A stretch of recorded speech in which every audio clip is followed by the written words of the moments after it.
Right then, I just got asked to play a track for a Facebook group, so being me, I won't just play a track, I will tell you a story about the track.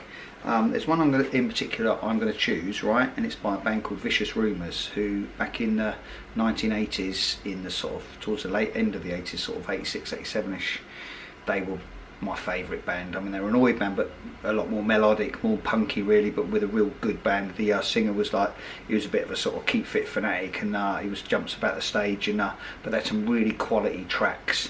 There was there was a company called Link, I think it was, Link Records, that released, yeah, there you go, not Link Records, this was them, and that was their singer, Johnny, and they were a great band. And this album, I don't know when I bought this, when did it come out? I don't know. Oh yeah, 1987. Yeah, 1987. So that was probably about the year of the gig. And what it was, there was a gig in London. It was called the Main Event, and we all went up there. It was like every skinhead in England went to this gig, because it was a big oi festival at the Astoria, which is in Oxford Street, and just on the corner of Oxford Street and New Charing Cross Road. And like we'd all gone up there. All the Wickham boys went up there. There was probably about 9 or 10 of us, and we go up to the gig.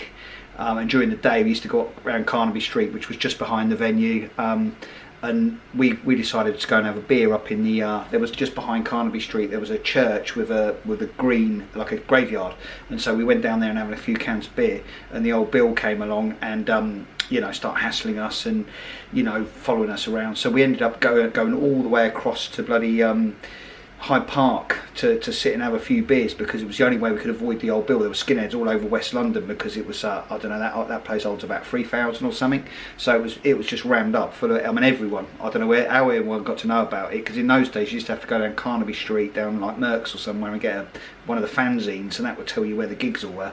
But for some reason, you know, we found ourselves there, had a few beers, and wandered about. But I want to dedicate this song I'm going to play to this bloke here, right next to me there. This picture taken in 1979 with the when the Specials two-tone thing happened, and that's Stuart Edimer, and that's me there. We were probably about 14. Stuart, he moved off to America when he was about 18, well, about 19, something like that. He'd been in trouble with the old Bill, you know, got himself a lot of debt, so he got a load of televisions and things like that on HP, took the money, fucked off to America and never came back. And I saw him, I don't know when it was now, maybe 10 years ago, went over to see Stuart, and he was living in Florida. He had 2 beautiful daughters, and one of them pregnant with a baby on the way. He'd made a really great life, and sadly about 3 or 4 years ago he got cancer, and he really wanted to come to the Skinhead reunion, but he never made it and died just before he got here. But this book was done by my mate Gavin, and this, you know, as years have gone by, it's become more and more, you know, sort of valuable. You know, there's Danny and Sharon there, and George there at that was at Trafalgar Square. George is another one that died. He got himself linked up in quite a bad drug habit. And that's Gretchen Dog, my mate. George actually swapped him for a fucking bag of drugs. Do you know that? And my mate Mark found him in a tube station with a beggar. And Gretch recognised Mark and ran after him, and Mark saved him and took him to a vet and got him fixed up, and he survived the rest of his days with Mark. You know, George, you know, that's the trouble with drugs. However good a mate is, however intelligent they are, he reckoned his grandfather was Lord Kitchener from World War One, but whether that was true or not, I don't know. But I think his mum and dad was some sort of like middle class hippies that dropped out in the 60s and lived in, you know, Wales or somewhere, and George and his sister moved to London, and his brother Jasper, and they were part of our crew. They were all like West London, Kensington, Clockwork Orange lot, you know. So you know, this book and this record I'm about to play you reminds me so much of these days. There's Barry, and another funny story about Barry is they banned this picture in the in the Albert Hall, because they said it was like the white hand of the suppressor.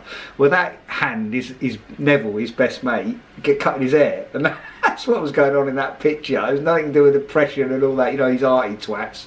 And that picture was taken down in Soho. That was when the Strength for a We album came out, so that would have been about 81. With Neville, and we've been walking through Soho that day, and saw that poster. First and last and only time I ever saw that poster anywhere. But yeah, that was in Soho, West London. But anyway, I'm going to play this track for the one track album, whatever it's called, and this song is amazing. All the things we Used to do when we were young, I remember them so well. We played our tricks, that's how we get our kicks, giving everybody hell.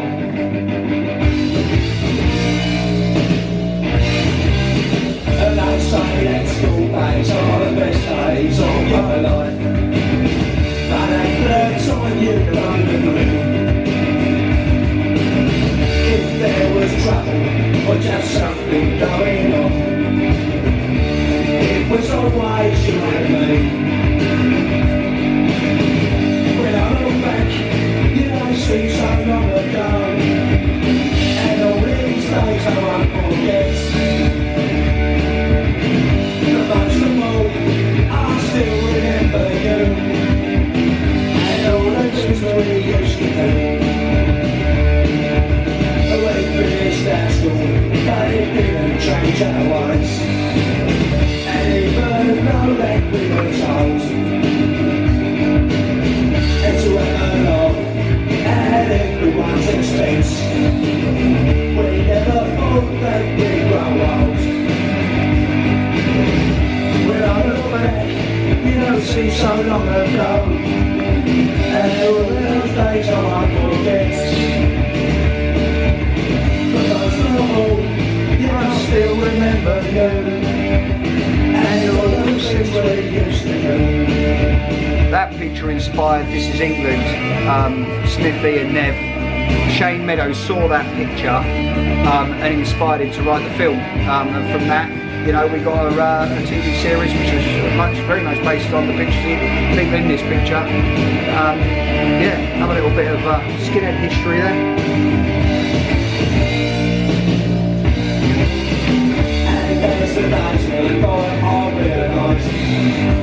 The mate Gary, he became a Hell's Angel, part of the Windsor chapter. This is up Dingwalls to a Scar night in probably 87, 88.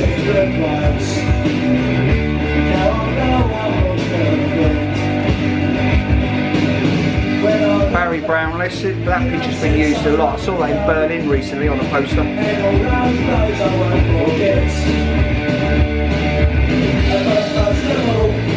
I still remember you, and all those things we used to do.